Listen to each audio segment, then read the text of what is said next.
রোহিঙ্গা সংকটের ৮ বছরে এসে জনমনে প্রশ্ন, হঠাৎ কেন রোহিঙ্গাদের মানবিক তহবিলে দেখা দিয়েছে তীব্র সংকট। এছাড়া মাদক, সন্ত্রাসসহ নানা অপরাধমূলক কর্মকাণ্ডে জড়িয়ে পড়ছে রোহিঙ্গারা।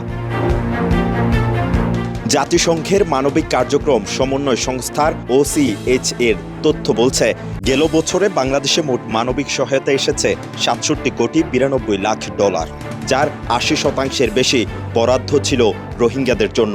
আর এসব বরাদ্দের বেশিরভাগই দিয়েছিল যুক্তরাষ্ট্র। ওই বছর ৬৭ কোটি ৯২ লাখ ডলারের মধ্যে যুক্তরাষ্ট্র দিয়েছিল ৩৫ কোটি ৬৭ ডলার। কিন্তু চলতি বছরের ২২ আগস্ট পর্যন্ত দেশে মানবিক সহায়তা এসেছে মাত্র ৩৬ কোটি ১০ লাখ ডলার।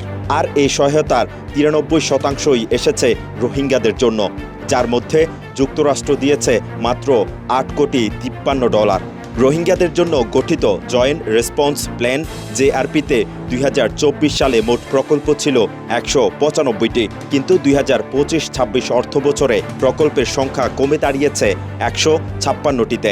আবার ২০২৪ সালে JRP-তে অন্তর্ভুক্ত ছিল দেশি বিদেশি মিলে ১১৭টি সংস্থা, সেটি ২০২৫ সালে কমে দাঁড়ায় ১১৩টিতে।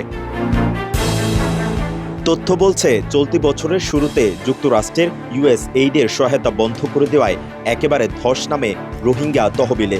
JRP-তে যে তহবিল আসে সেগুলো নিয়েই ছোট ছোট দেশি বিদেশি সংস্থাগুলোকে প্রকল্প বরাদ্দ দেওয়া হয়। ফলে সংস্থাগুলো কোনোভাবে টিকে থাকলেও আছে তহবিল সংকটে। বসুন্ধরা টিস্যু, অশুদ্ধতার বিরুদ্ধে এক বিন্দুও ছাড় নয়।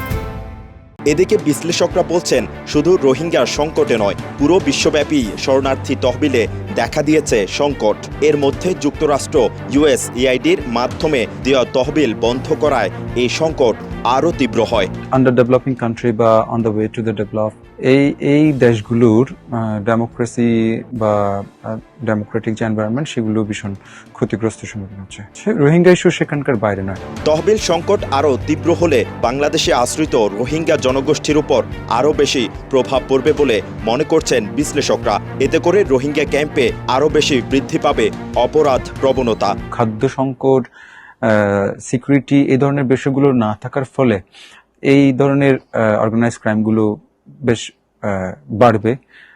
ডোমেস্টিক ভায়োলেন্স বাড়ছে ক্যাম্পে এখন, আর এডুকেশন না হওয়ার ফলে কিডন্যাপিং কেসগুলো বাড়ছে। এদিকে ২৪ আগস্ট শুরু হয় রোহিঙ্গা বিষয়ক আন্তর্জাতিক অংশীজন সংলাপ। শুরুর আগে ইউনিসেফের প্রতিনিধি রানা ফ্লাওয়ার্স সাংবাদিকদের জানিয়েছেন, তিনি তার কর্মজীবনের ৩০ বছরে এত তহবিল সংকট দেখেননি। তার মতে, বর্তমানে সকলের নজর চলে গেছে ফিলিস্তিন এবং যুদ্ধবিধ্বস্ত দেশগুলোর দিকে, তাই রোহিঙ্গা সংকটে তহবিল কমে গেছে।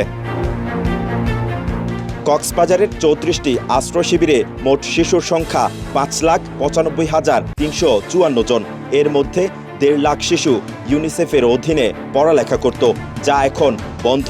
এতে একদিকে যেমন পড়ালেখা থেকে বঞ্চিত হচ্ছে শিশুরা, অন্যদিকে চাকরি হারিয়েছেন ১১৮৯ জন বাংলাদেশি শিক্ষক।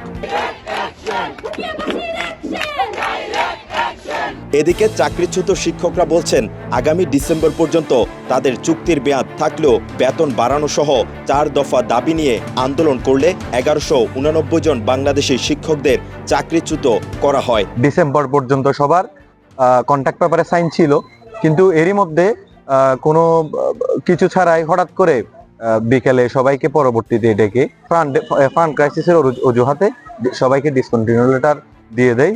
এবারের রোহিঙ্গা বিষয়ক আন্তর্জাতিক সম্মেলনে যোগ দিয়েছেন 10টি দেশের শীর্ষ কূটনীতিকরা। আবার সম্মেলনের দ্বিতীয় দিন রোহিঙ্গা বিষয়ক অংশীজন সংলাপে অংশ নিয়েছেন অন্তর্বর্তীকালীন সরকারের প্রধান উপদেষ্টা ডক্টর মোহাম্মদ ইউনূস, যেখানে আলোচনার মূল বিষয়বস্তুতে রয়েছে রোহিঙ্গা প্রত্যাবাসন, গণহত্যার বিচার ও রোহিঙ্গাদের মানবিক তহবিল সংকট নিরসনের মতো গুরুত্বপূর্ণ বিষয়। কক্সবাজারের উখিয়া থেকে শামীমুল ইসলাম ফয়সালের পাঠানো তথ্য ও ছবিতে মেহরাজ হোসেন, কালের কণ্ঠ।